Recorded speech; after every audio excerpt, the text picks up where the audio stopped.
রাষ্ট্রপতি মোহাম্মদ শাহাবুদ্দিন পদত্যাগ করেছেন। শুক্রবার ২৪ জুলাই বিকেল ৫:৩০টায় জাতীয় সংসদ ভবনের শপথ কক্ষে আয়োজিত এক ব্রিফিংয়ে স্পিকার হাফিজ উদ্দিন আহমদ এ তথ্য জানান।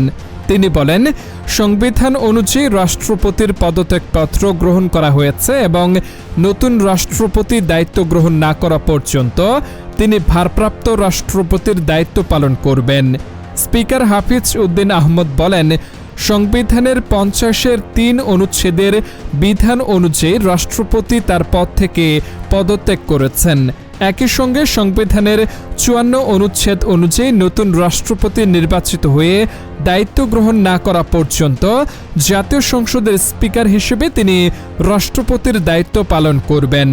তিনি আরও জানান, স্পিকারের শপথ গ্রহণের সময় তিনি ভারপ্রাপ্ত রাষ্ট্রপতির শপথও নিয়েছিলেন।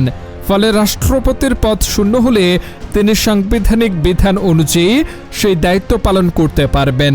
পাশাপাশি ডেপুটি স্পিকারও প্রয়োজন হলে ভারপ্রাপ্ত স্পিকারের দায়িত্ব পালন করবেন।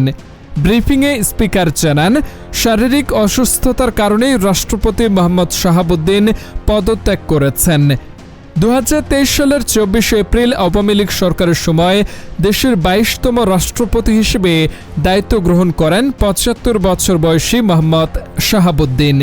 সাংবিধানিক বিধান অনুযায়ী তার মেয়াদ ২০২৮ সালের এপ্রিল পর্যন্ত থাকার কথা ছিল।